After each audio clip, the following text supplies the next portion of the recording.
লাগাতার বৃষ্টিতে তোরসা নদীর জল ঢুকে প্লাবিত কোচবিহার ১ নং ব্লকের গুড়িয়াহাটি ১ নং গ্রাম পঞ্চায়েতের অন্তর্গত সাহেব কলোনি এলাকা।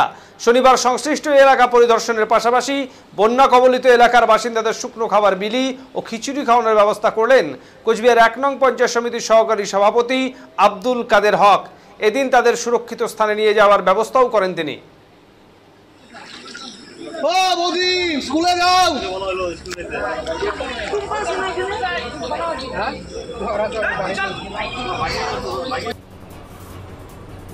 আজকে আমরা গুড়িয়াহাটি ১ নং গ্রাম পঞ্চায়েতের প্রায় ৫ থেকে ৬টি গ্রামে নদীতে প্রচণ্ড জল বাড়ার কারণে অনেকের বাড়িতে জল উঠেছে। প্রায় ৪ থেকে ৫০০টি পরিবারের বাড়িতে জল উঠেছে। আমি পূর্ত কর্মাধ্যক্ষ কোচবিহার ১ নং পঞ্চায়েত সমিতি চন্দনা দেব ভৌমিক, তার সাথে আমরা এলাকায় গিয়েছিলাম। সেখানে আমাদের অঞ্চলের প্রধান ছিল, উপপ্রধান থেকে সমস্ত জনপ্রতিনিধিরা, আমাদের দলীয় নেতৃত্বরা সকলেই ছিলেন এবং আমরা যাদের বাড়িতে জল উঠেছে তাদের সাথে দেখা করেছি, কথা বলেছি এবং তাদেরকে নিকটবর্তী আমাদের যে আশ্রয়স্থল রয়েছে রামকৃষ্ণ স্কুল এবং পার্শ্ববর্তী আরও স্কুলগুলিতে আমরা নিয়ে যাওয়ার ব্যবস্থা করেছি এবং পঞ্চায়েত সমিতি এবং অঞ্চলের পক্ষ থেকে আমরা তাদের খাবারের ব্যবস্থা এবং শুকনো খাবারেরও ব্যবস্থা আমরা করেছি।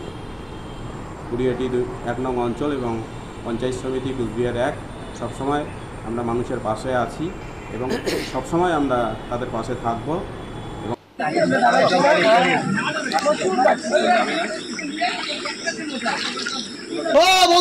স্কুলে যাও।